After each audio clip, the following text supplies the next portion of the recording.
All right, good afternoon, everyone. Today is the Thursday, July 22nd edition of the MMAOB Daily Podcast. I'm your host, as always, Adam Martin. I'm going solo today. It's not going to be a full show today, guys. There's no event this weekend to cover, besides obviously UFC, but Marcel and myself, we already broke down that whole card. So if you go back to Tuesday's podcast, you can hear the whole breakdown for UFC Vegas 32, Sandhagen, Dillashaw. Should be a great card. I'm looking forward to it, but definitely go back and check out the breakdown if you missed it on Tuesday. The recap show from last week's card was on Monday. AJ gave him the day off today because, again, there's no PFL or Bellator to break down. So I'll do some news and fight announcements, talk a little bit about some odds and stuff, but it's going to be a shorter show today because, again, there's not a lot going on right now. All right, so let's do some news first, then I'll talk about some fight announcements. I'll go to Marcel's page after, but we'll start with some news, and let me just pull up BJ Penn because there's some this is kind of funny. Some odds came out for this fight, and I got to be honest, guys, I don't agree with these odds. This is really, really bizarre to me. I got to be honest. I understand the sports books have a lot better knowledge about who people are betting on than the rest of us, but I mean, just on the surface, this seems really weird that Logan Paul's opening as a betting favorite over Anderson Silva. Now, this fight's not official by any means, but it's been rumored, and it seems like it probably is going to happen. Anderson's coming off a nice win over Julio Cesar Chavez Jr., and of course, Paul's coming off a loss to Floyd Mayweather, where he didn't make it the distance, but he lost. He would have lost, I should say, if it was a real fight. Minus 200 for Logan Paul. I don't get it. I really don't get it, guys. Like, I understand maybe, again, there's going to be some money coming in on him because, you know, just like the Floyd fight, some money came in on Logan, people thinking anything can happen. He's the bigger guy. Maybe something's funny going on here, but this is just bizarre, especially after seeing Anderson. I thought he looked good against Julio Cesar Chavez Jr., right? Like, if he had lost that fight, these odds would make sense, I would say, just because Anderson's old. He's 46, get up there in age, but with Anderson coming off of a win over a guy who actually has experience, it's not like he's a complete scrub in Julio Cesar Chavez Jr. I think these odds should be flipped. I'm just scratching my head about them. Again, you know, the sports books, they know what they're doing, guys. Like, they're definitely good at their job, but they do blow openers once in a while, and this one looks like a blown opener to me. Again, not trying to criticize the odds makers too much. They're quite good at what they do, but everyone I've seen on Twitter today said they're putting money on Anderson at plus money. So again, when these guys are making the lines, they're trying to generate two-way action. I'm just not really sure how they thought they were going to generate two-way action by putting Logan Paul's 2-1.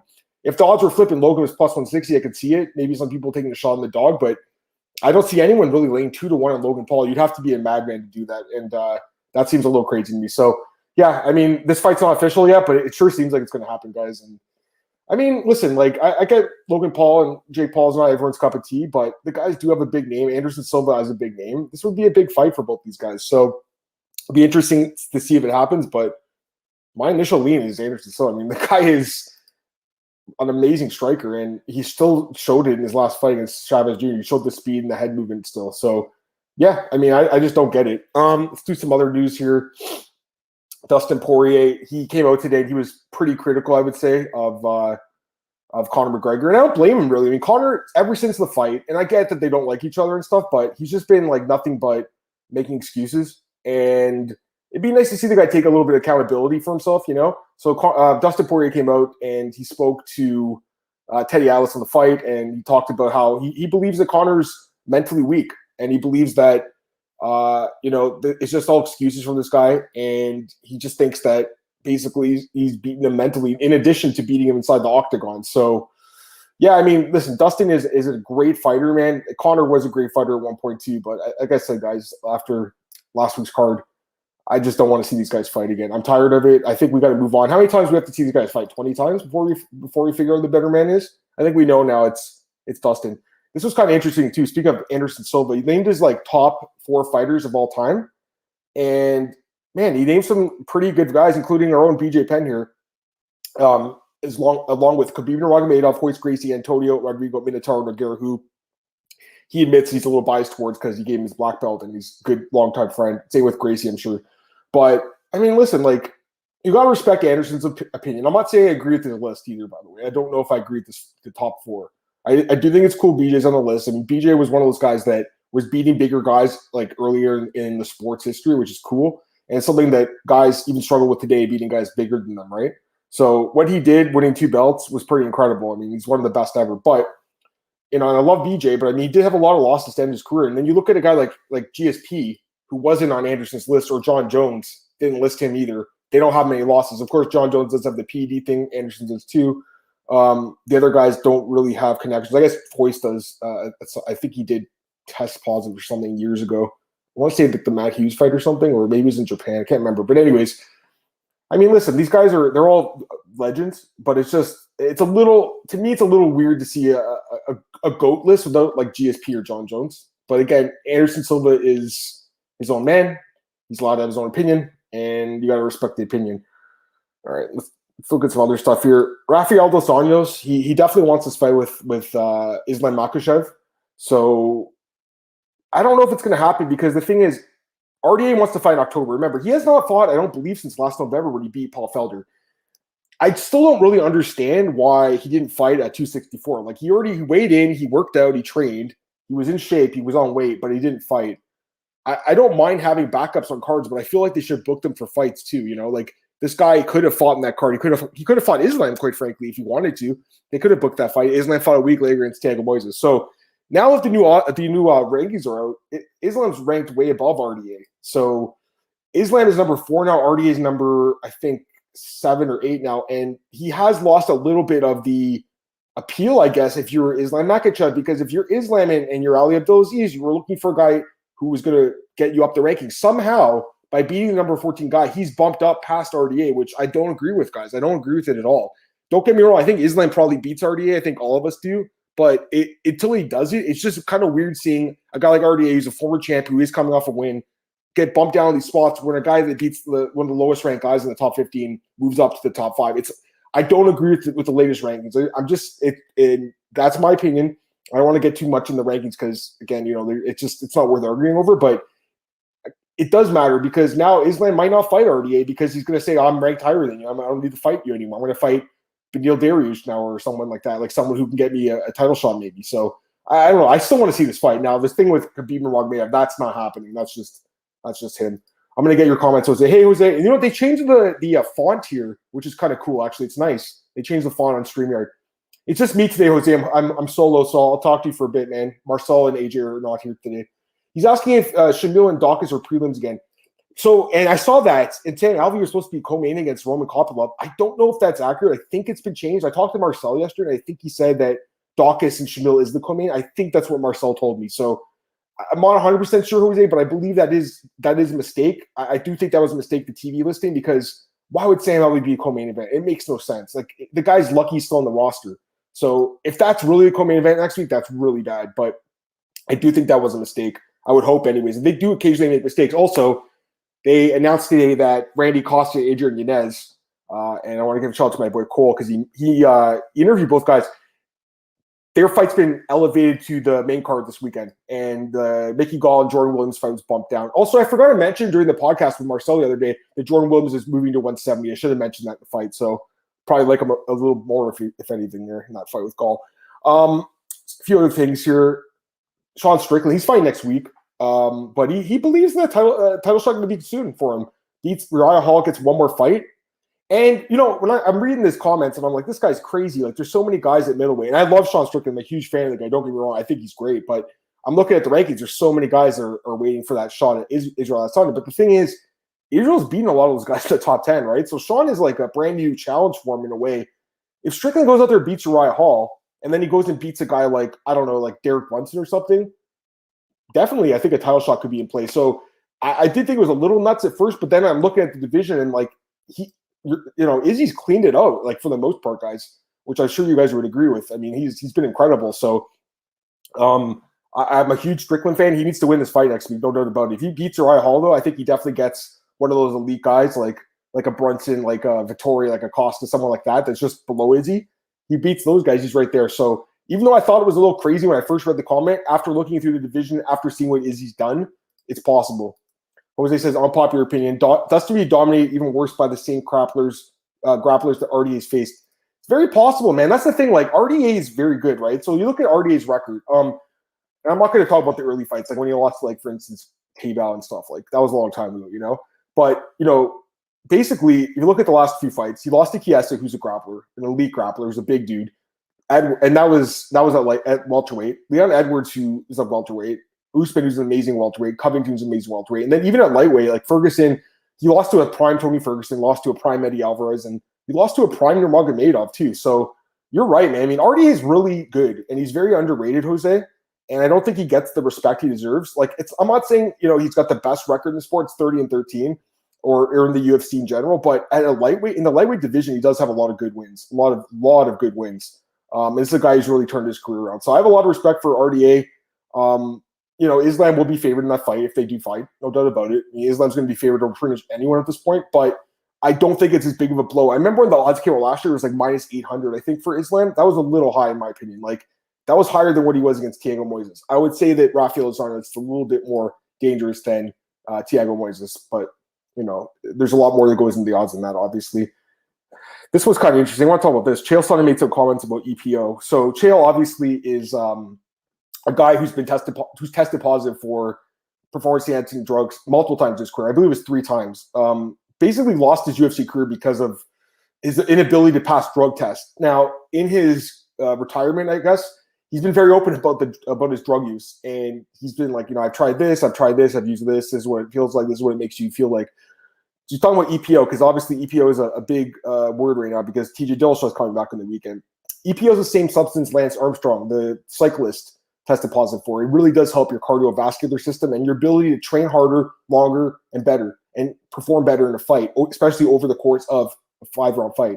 Now, here's the comments from Chael, and I think they're really good comments because he's being honest with them. And again, there's not too many guys who are coming out there and saying, hey, I cheated, I used steroids, and I understand that TJ obviously he did. And a lot of people are praising TJ right now, and I don't agree with it because he didn't say anything until he got caught, guys. It's not like he came out and said, okay, I cheated, they're going to come out with the test. He only said something when he got caught, so it's like whatever. And Chael too, but I want to read Chael's comment. He said, EPO of other performance enhancers, I'll tell you, personal experience here, I'm an expert in PEDs for all the wrong reasons, but an expert nonetheless, and EPO without question is my favorite one. I felt I've taken everything, I've gone to GNC health stores and tried everything on the shelf.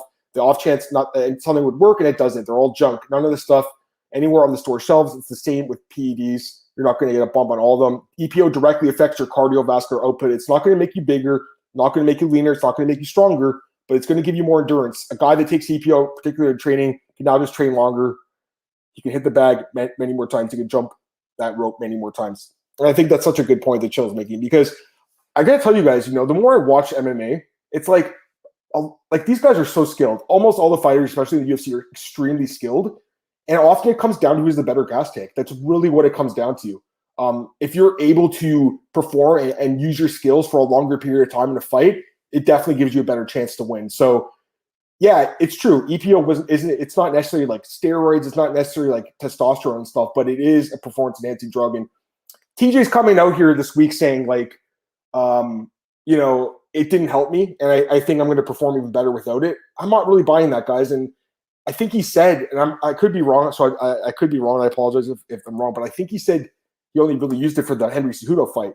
I just find that hard to believe, guys. I really do. I feel like this, and Cody Garbrandt did saying that before they fought that he'd been using for years. So I again, you guys heard my pick on Tuesday with Marcel. I picked Sandhagen, and it's mostly a fade on TJ for being out so long for PEDs.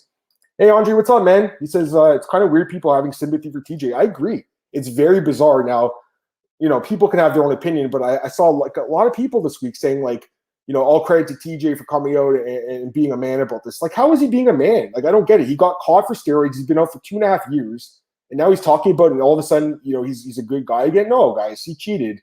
He cheated, and a lot of guys cheat. I get it. MMA is a dirty sport, no doubt about it. And Chael's a cheater. Anderson Silva guy I talked about was a cheater. A lot of these guys are, no doubt about it.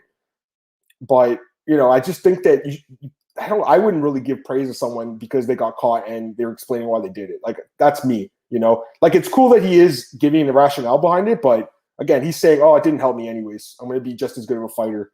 I just find it hard to believe. And I think this is actually really good too. So my boy James interviewed Colby, and he, I know Colby not everyone's cup of tea, guys, but I actually think his comment here is it's spot on, I think. And I really feel like I agree with actually what Colby said here. And I know people don't love Colby, some people, but read this. I'm going to read this comment. You guys tell me what you think. I think he's right. He says, usually the track record, when you come back from steroid suspension, you don't fare well. It doesn't matter who they put in there against him. I don't see him being the same guy he was in the past. Mentally, when you take steroids, you have the advantage or edge you get from the lab.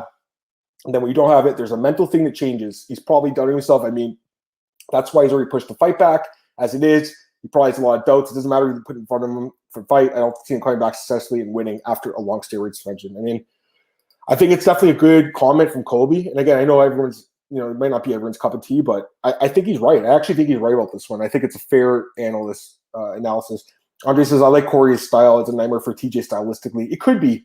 I mean, it's an interesting fight. Like, I'm not completely overlooking TJ, though, even despite, the PED thing. I have to make a pick. My pick's going to be Sandhagen, obviously, but I'm not completely writing off TJ. I think, stylistically, if he mixes up his wrestling in this fight, he could give Sandhagen trouble. Now, if it stays on the feet, I know TJ's amazing, but that length and reach of Sandhagen, again, just the explosive knockout power with the flying knees and everything, it could be a short night, actually, for TJ. So I can't wait for the fight, Andre. I'm leaning towards Corey Sandhagen. I like Colby's taker. So do I, man. I do, too. And again, not everyone loves Colby, but he does have some good takes. He's one of the best fighters in the sport, so he does know the sport inside and out.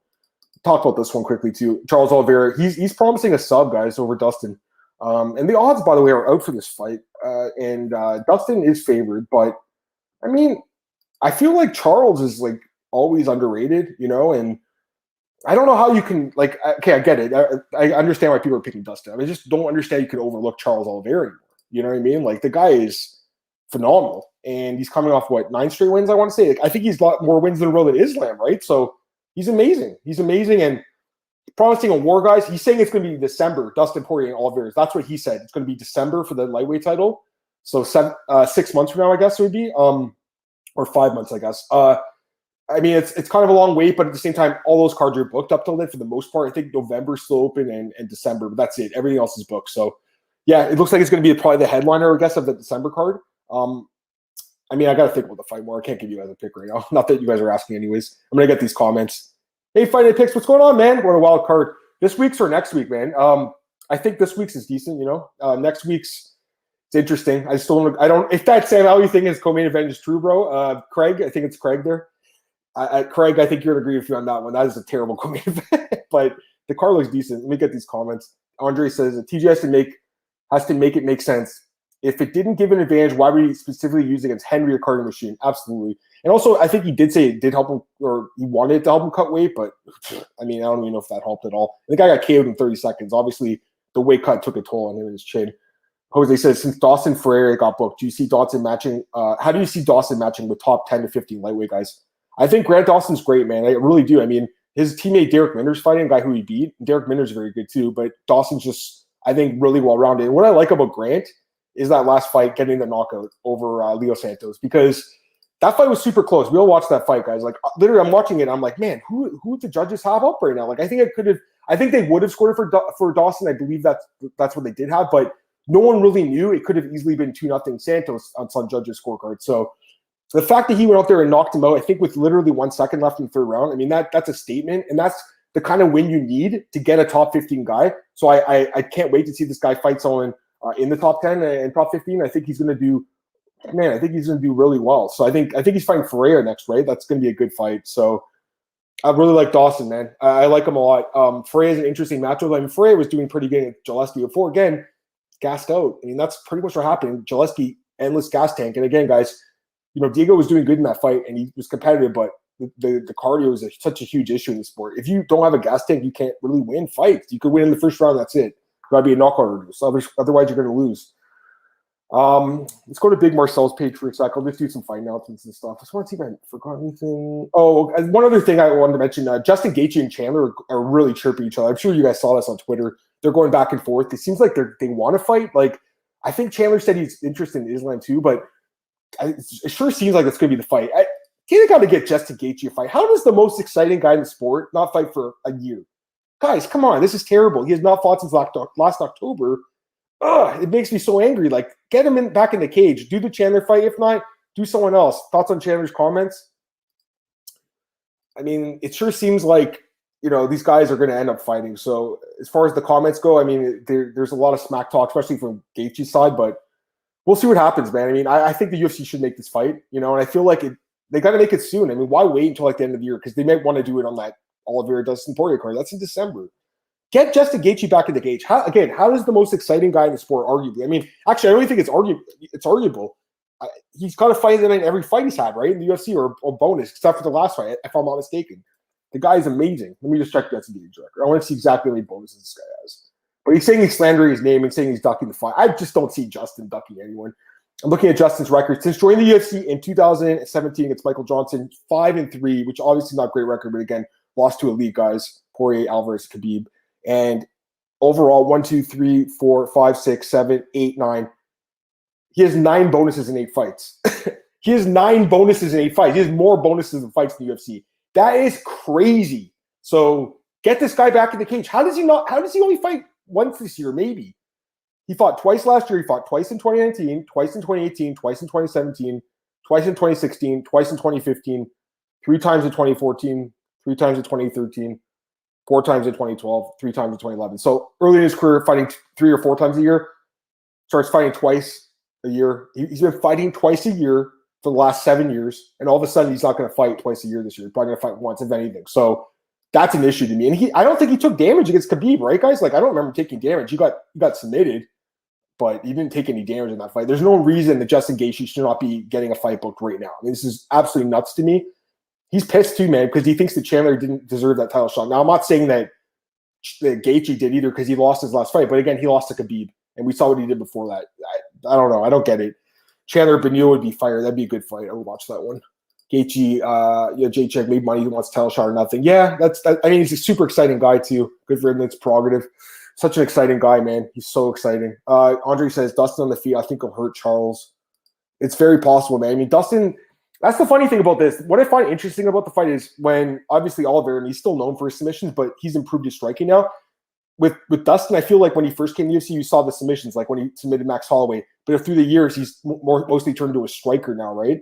So it's like both guys, they both have great ground games, but the striking's really like where they're making their big bucks now, especially Dustin, obviously. But man, I mean, Dustin's favored, and he should be, obviously, what he's done in the last 2 fights against Conor. But I mean, Dan Hooker gave Dustin Poirier a lot of problems in that fight, guys, last year. People forgetting about that one. So it's an interesting fight. I mean, like I said, I think the odds are probably right with Dustin being favored, but not too much. Even with, it's weird seeing the champ as the underdog sometimes, but in this case, I do think it's justified just because, let's be honest, it would have been Dustin and Charles at 262 had Chandler not got that shot instead or whatever. Let me get these comments. With Chandler, Dustin Charles, Ari Islam will certainly book. What's like for Darius Gillespie? No one else makes sense. Yeah, I think he screwed up, and I'll tell you why. I love Darius. I think he made a massive mistake because after that fight with Tony, he's like, I want to take some time off. I don't want to fight for a while. It's like, dude, he should have been begging the UFC, saying, I want to be the backup for that fight at 264, and he didn't. And they gave it to RD, his teammate, instead of King's MMA. So I like Darius. He looked amazing against Ferguson, as we all know, but he didn't finish him, and I don't know what the UFC thought about the fight. I would imagine that he's going to get a top 5 guy, but you're right, maybe he doesn't, just because it wasn't the most exciting fight, and you don't know if the UFC matchmakers love it. It seems like the UFC matchmakers, if you don't have a great performance, sometimes they make you wait for your next fight. Who do you favor, Yanez or Costa? I picked Yanez, Andre. Again, that fight's on the main card now. Great fight. Do you like Rob's chance in a rematch with Izzy? I think he's got a much better chance.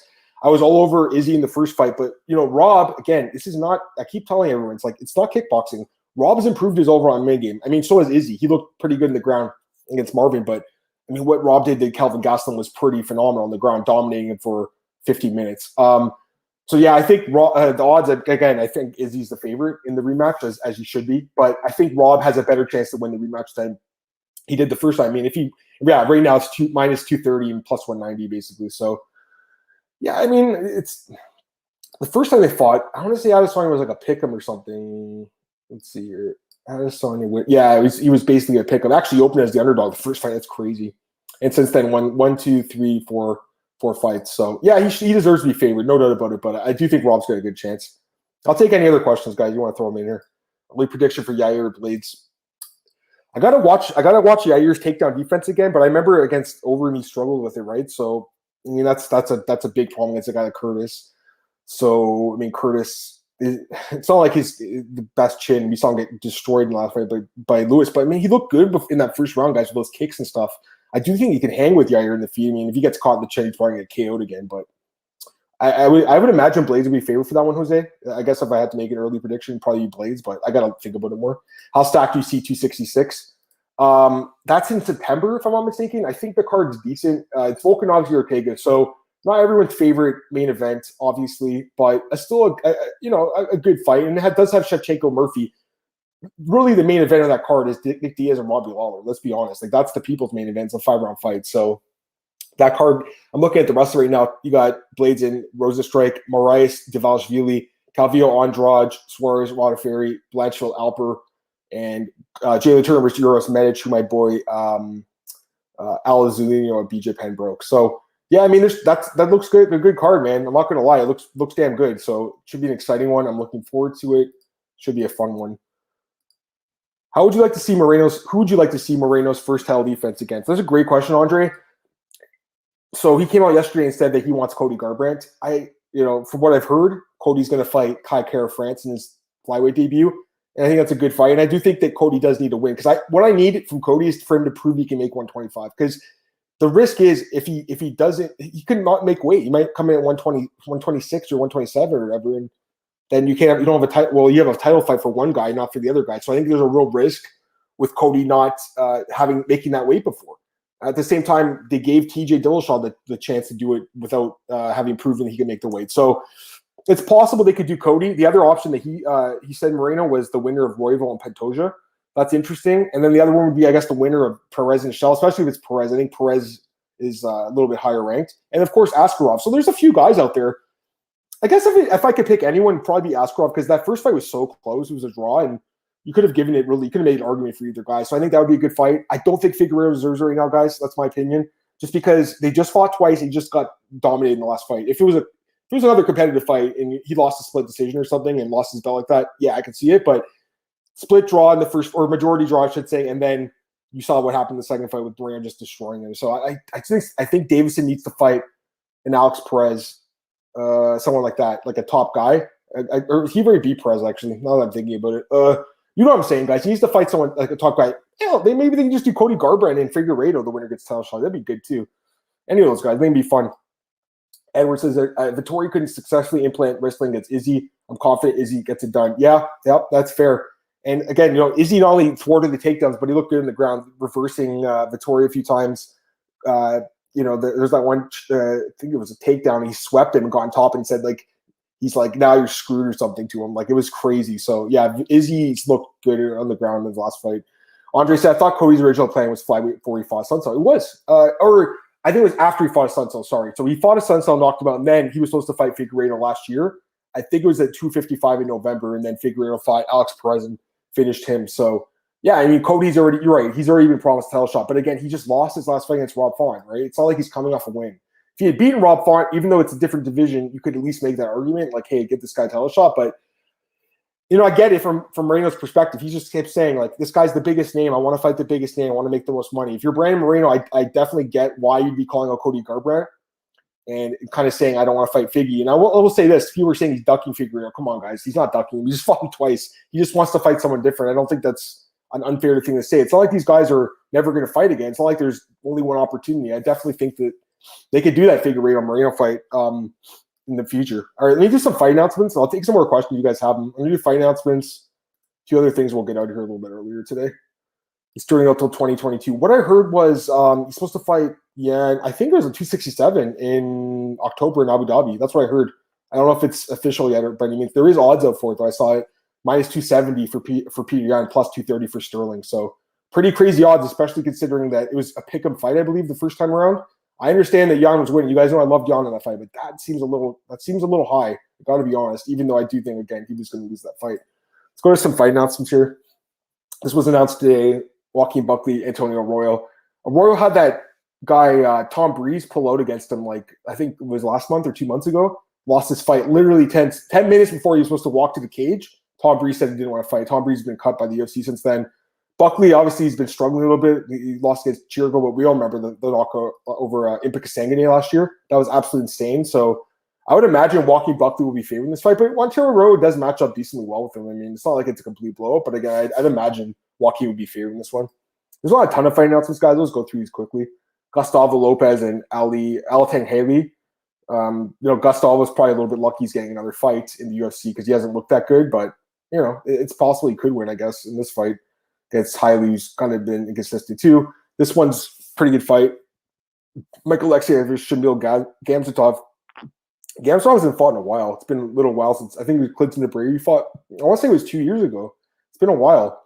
I want to say it was on the Kader and Magomed Sharapov card. I gotta check this now because my brain won't let me not check. I'm pretty sure that's the last time he fought. I think he fought at Brady, right? Yeah. So he hasn't fought for 2 years. That's a long layoff. And Oleksiejczuk is coming off a win over Modestas Bukauskas in his last fight, which was a nice win for him. It was a pretty competitive fight. He did win, though. So, yeah, I mean, I think that Shamil's probably going to be favored in this fight just because, you know, he does have such a good record. But I think Oleksiejczuk definitely is game in this fight. I'm surprised Randa got another fight, guys. She's lost 4 straight. But, you know, the last fight, I guess it was a DQ, right? It wasn't like it was a clean loss. There was some controversy. Lavinia Sousa has struggled a little bit. I'll say that. You know, she struggled a little bit, but she's still a very, very, very experienced fighter too. This is a close fight, I would say. But I mean, look at this record the UFC ran it 6-10-1. That is just, it's not good. She's someone that you want to bet against. I like the girl. I mean, she's Canadian, obviously, and I've known her forever. But you know, I would imagine Sousa will be slightly favored in this fight. I think that Randa at this point, I don't really see too many people having confidence to bet money on her. This fight's been rebooked. Miles Johns, Anderson, and Santos. That was supposed to happen, I want to say last week. I think just Santos or someone in his team got COVID, so they were able to book it 2 weeks later. It does suck that it fell through at the last second a couple weeks ago. You have to cut weight again now, right? Dave Chavez, Kai Kamaka 3. So I don't know 100% sure if this fight is confirmed. I'm pretty sure it is, though, for next week because I know that Kai did an interview with John. And it's an interesting fight. I mean, Kai, I thought he won that last fight against TJ Brown. I think a lot of us did. And ironically, Danny Chavez does have a win over TJ Brown in the UFC. So it's almost like the UFC probably did. They're almost saying to Kai, we thought you won the fight too. You're both going to fight a guy who you have a common win over. So interesting fight. But I mean, you know, Chavez, he did not look great against Jared Gordon in that last fight. And Kai is a really underrated wrestler too. So I think it's going to be a good fight. Even with the short notice, I think Kai probably be favored just because, you know, he's a little bit younger, a little bit more upside. And Danny Chavez, he's actually older than me. He's a year older than me. So 34 years old against the guy who's only 26. I would imagine the young guy would be the favorite in this fight. Trevor Jones, Riley Lawrence, that's next week too. No odds for this one. Both these guys are getting short notice opponents because both guys had opponents fall out. You know, I love both these guys. I'm really high on both these guys. I would imagine Lawrence will be favored a little bit just because, again, the grappling, but Trevor Jones is a beast, and he's got crazy knockout power. Don't underestimate this guy, seriously. He's not a scrub. He's a very good fighter. And Magomed Ankalaev versus Volkan Oezdemir. I think this was announced like a little while ago, but it did like Marcel didn't get it up on his page till recently. It's a good fight. I mean, listen, Ankalaev is a guy that I think a lot of us think could be a champion at 205. He needs to step up, and Volkan's a top 10 guy, perennial top 10 guy. This is a great fight. I like the matchup a lot. It's a good one. Let me get some more comments, guys, from you guys. Andre says, when's Bryce Mitchell coming back? I want to say it was later this year. I know James Lynch just interviewed him, so if you want to check James' channel, I think he's got an interview with Bryce. I wasn't able to catch that one, but if you want to check that out, I would do that.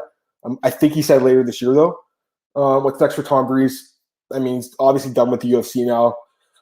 Is Bama still around or something like that? Like, I don't know. And Bellator Europe's done, I think. He could sign with Bellator if they do shows in England and stuff, but I don't know if they're going to. And it's just like, it's hard to trust this guy because he's pulled out of so many fights now, guys. Like, if you're an opponent, why would you sign a contract to fight Tom Breeze? I wouldn't. Would you?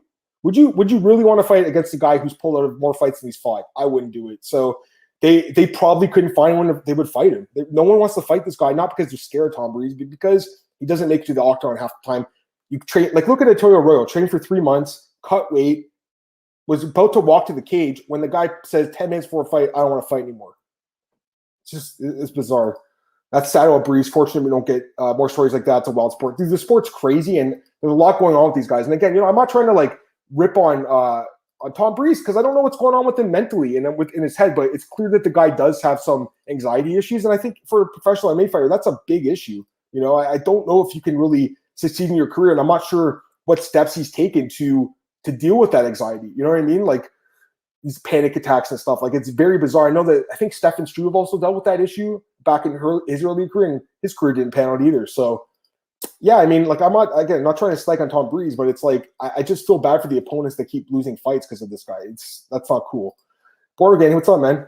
says weird that Barber's fighting already. Grasso doesn't have a fight book. I agree. There's some bizarre things like that happen sometimes. Like even like I'm not that it's 1 week's difference, but like for instance, last week Renault fought, and then this week Chasel's fight, even though she won. Like you would think they'd be the other way around or something. You know what I mean? The winner would fight a little first, but you're right. I do think it's a little weird. Maybe Grasso's banged up. I don't know, but she definitely looked good in that fight with Barber. Again, AJ's not here today, guys, but I've been giving out a dog of the week, and I've been doing that for a little while now, especially on Thursdays. Now, I think you guys were on the chat on Tuesday, so I'm kind of leaving this fight, and sorry, on this card, I should say. I think it looks like mostly a chalky card, but I definitely think a few dogs are going to pull off the upset. It's just hard to know who, but one guy I do think that has a chance as an underdog is Imavov.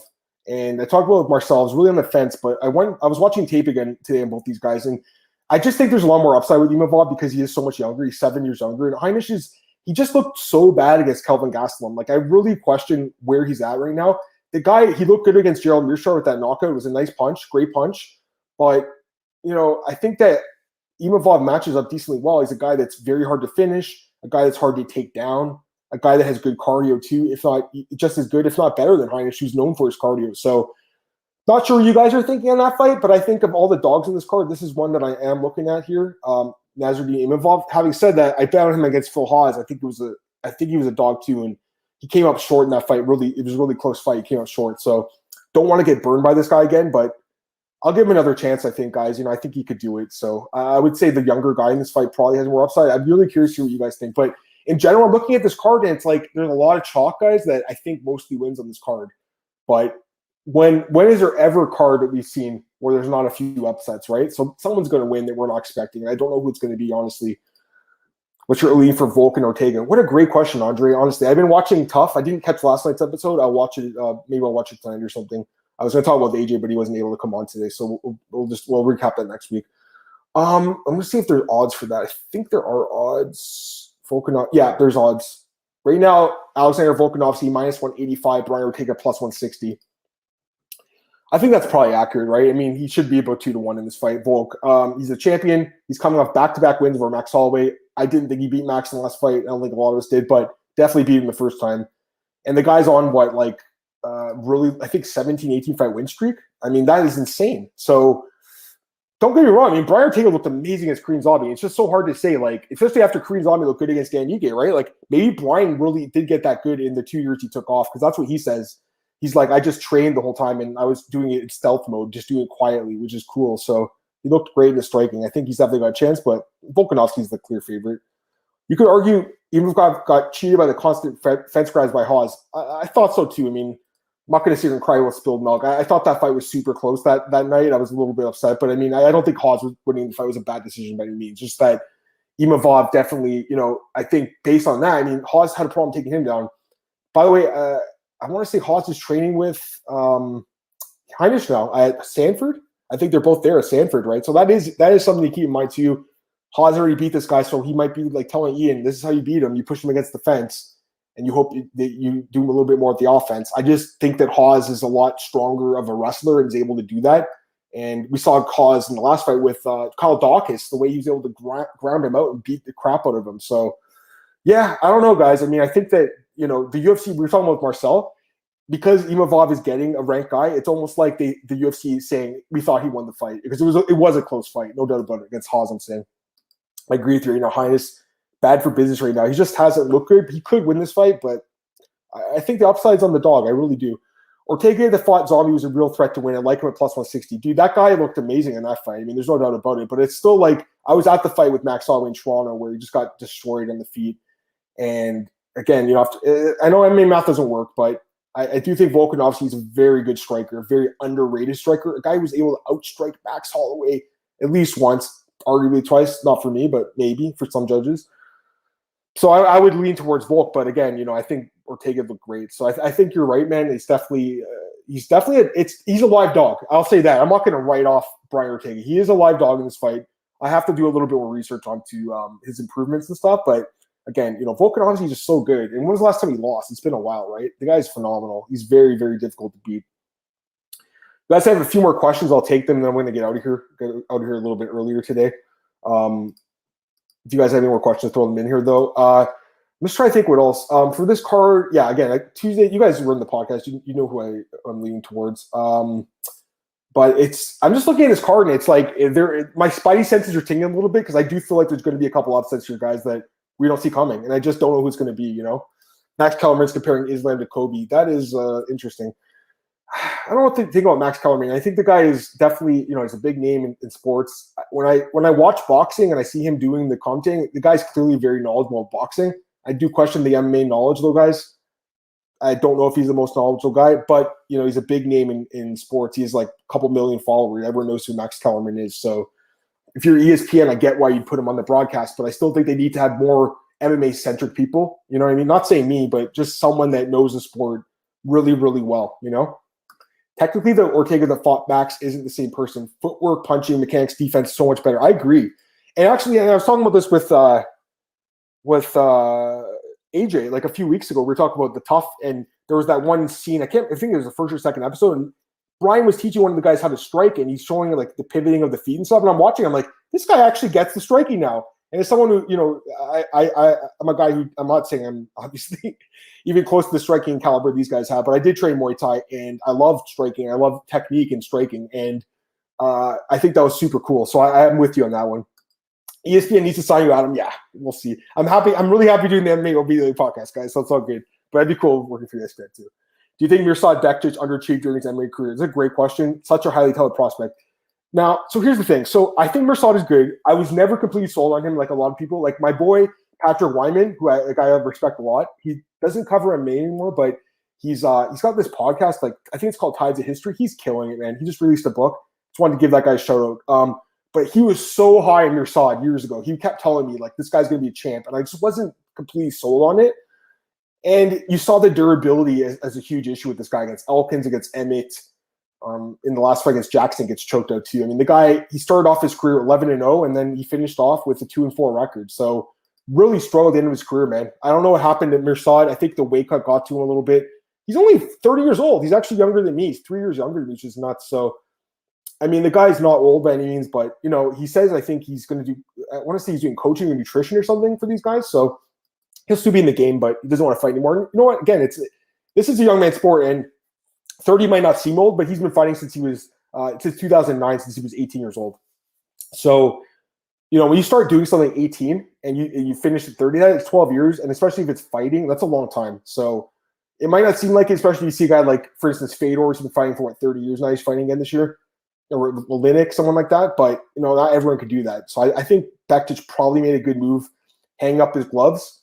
Overall, I think his career was okay, but his best win is Ricardo Lamas, and it's a decent win, but it's not like it's anything really to write home about. So I think overall the guy didn't have the greatest career that we expected him to. Get these comments. Volkanovski got dropped twice by Max. His durability is something to watch for. Yeah, I got to watch those fights again, the second one again, but I remember I thought he lost.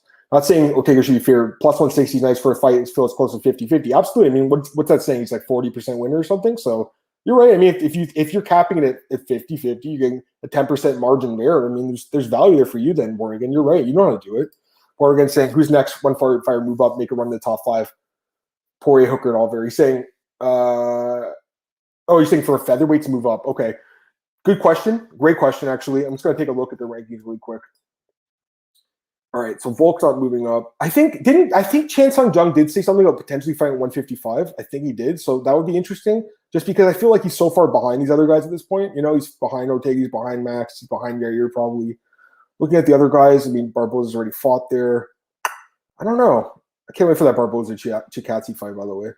Calvin Kattar maybe could use a change in weight classes, guys, because again, he got absolutely destroyed in his last fight. And you're thinking, oh, why would he move up in weight so he can get destroyed again? But I mean, the guy took a lot of damage. If he wants to restart his career, maybe that would be the move. So I'm not really sure. It's a great question. I just don't know who it'd be, Daniel. It's a great question, though. I'm sorry, Board again was your question. Fizio's going to destroy Bobby Green. I saw that fight, too. I respect to Bobby for taking the fight. It's a bad matchup for him. I'm sure you guys addressed it. Hey, Marcus, what's up? He says, I'm sure you addressed it. How much influence do you think Ali had on Islam jumping up so far the rankings or being a fighter ranked lower? I've never seen this jumping rankings ever. I don't agree with it. I talked about at the beginning of the podcast, Marcus. I don't agree with it. And I'm not saying that he's not a top 5 talented guy. He is. He's definitely a top 5 talented guy, but I think that ranking should be based on what you've done in the cage. I don't think it should be based on what you can do, because if that's the case, then we could all be biased and be like, oh, there's a prospect I really like, he's going to be champ one day, put him up the top. I get it. He's won 8 straight fights. I understand that. That's a great win streak. But again, he didn't beat anyone in the top 10. So I don't understand how he moves up from number 9 to number 4 or number 5 now, I guess. He's in the top 5, number 5. I don't understand how he jumped up 4 spots. I got to be honest. I don't agree with him jumping past Ferguson, RDA. I mean, Conor's dropped to 9. Conor barely has any wins, just out of Alvarez. I don't think it's an issue with Conor. 9. Hooker's number 8. Even Dan Hooker. I mean, is Islam ever beat anyone as good as Dan Hooker? I don't know. I like Islam. I don't want to say he's overrated because I really don't think he is. I think he's overranked though right now. I will say that. I think he's ranked too high. Not because he's not a top 5 guy, because I think he could be, but I think it really should be based on wins and losses and stuff and what you've did in the sport. And when I see Islam jump past RDA, it makes me really scratch my head. I don't agree with that at all. Dude, I wonder if Max moves up again. Wake up scene's awful. The guy loses his voice. There was that fight. He was supposed to fight Khabib. Remember? It was supposed to be Max Holloway versus Khabib. Do you remember that, guys? That was supposed to happen 3 years ago on the Conor, or the card where Conor threw the dolly in the bus. It was like Ally Quinton Khabib, I want to say. Yeah, that was the main event. So that fight was supposed to happen that night. It didn't happen. Max at 150 might be interesting, but he looked terrible against Dustin, though, too, right? And then Dana was like, go back to 145. Because I remember after he beat Ortega in Toronto, I was at that press conference, and Dana was like, I was like, what's next for this guy? And Dana was like, I want him to go 155. Dana was the one saying I wanted to go up. I didn't agree with it. Or again, I don't mind Islam getting reward for being active. That's fair, too. I mean, the guy, he did fight twice this year, so I understand that, and RDA didn't. So I know you're saying, but I still am having a hard time buying this one. I got to be honest. Not again because I don't think Islam's great. I think he's really good. But RDA is a former champ. He's coming off a win over Paul Felder, who's a top 10 guy before he retired. Islam's coming off a win over Taekwon Moises, who's number 15. He beat number 14 Armin Tsuzuki and beat unranked Drew Dober. How does that get you to number 5? I don't agree with it. Islam was put in the top 5 to get matchups done easier to replace Khabib. Yeah, that's true too. And I also agree that, with Marcus, I think Ali probably does have some influence. Almost with like, it's not really necessary with the rankings, but mostly with the panelists. Like, people don't want to lose their interviews, I think, some of these guys. So maybe they're ranking Ali's guys higher because they think, hey, if we get these guys in Ali's pocket, maybe these rankers really do believe that he's number 4 in the world or 5 in the world, I should say. I don't think he's necessarily not a top 5 guy, but I want to see him prove it. I want to see him go in there and beat someone in the top 10. He goes and beats a guy like I thought he needed to beat RDA to get to the top 5. That's why I'm a little upset right now, because he doesn't want to fight RDA now, because he's like, why should I fight you? Like, you're below me. So he only wants to fight probably Darius Chandler. You might see this guy sit out for a while, not waiting for a big fight. What the hell's going on with the Costa guy? Seems like a bit delusional. I think he wants to fight Vittori. I think that's the fight. You guys give me a few more questions. I'll get out of here, though, earlier today. You guys can follow me on Twitter at MMAOB Podcasts, on MMAOddsbreaker.com. It's on our YouTube channel. It's on Spotify, iTunes, all those places, guys. Follow me at MMAOddsbreaker.com. I got some articles up there right now. BJPen.com, all the news. MyMMAnews.com, more news there. Elite Fantasy, Elite Sports Betting tomorrow. I got the podcast with Duke at 4 p.m. Eastern. We'll break down that slate. And I got my article out tomorrow. I have my bets out tomorrow. Great week last week. Big year so far for me. So I'm looking forward to next week. Or tomorrow, I should say. I'm looking forward to Saturday. Next week, though, I will say I'm not sure what's going to go on, because the thing is, my fiance is due this weekend. So I might have to take next week off, but we really don't know what's happening. So I'll let you guys know. I'll definitely tweet about it, but I probably won't be working too much next week if that happens. So just want to mention that. I've got these last questions to get out of here. Better middleweight prospect, Duplessis or Muniz? What a great question, Born Again. I think they're both really good. I mean, the thing about Muniz is his grappling's phenomenal, right? But Duplessis looked really well-rounded to me, man, that last fight. His grappling looked good and his striking looked good. He's got crazy power. Duplessis only has a punch. And he was dominating that dude, Giles, on the ground, too, in that fight with side control in the first round, right? So I think he's good. But, he was getting a little bit tired before he got the knockout, too. Congrats. Thanks, man. I appreciate that, man. Yeah, it's my first daughter. I can't wait to meet her, dude. It's a couple of days from now. It's crazy, guys. I'm so anxious. You have no idea. It's crazy. Thoughts on Chiesa Luque? I'm over Chiesa in that fight. It's a good fight. I got to look at Luque's takedown defense again. I think it's pretty strong, but he can be taken down. All right, guys, I'm going to get out of here today. I appreciate all the questions. Thanks so much, guys. I should be back Monday at 4 p.m. Eastern, but again, I'll let you guys know if I don't. And I'll take this last guys from Marcus. Who do you have favor winning Gallagher's next fight in Bellator against Patchy Mix? Patchy Mix. Definitely Patchy Mix. The guy's so good, so underrated. James Gallagher, I'm not completely sold on this guy. Seems a little bit overrated to me. Have a wonderful weekend, guys. Enjoy the fight this weekend. And again, I'll try to be back Monday, but I'll let you guys know either way. Have a great weekend, guys. Peace.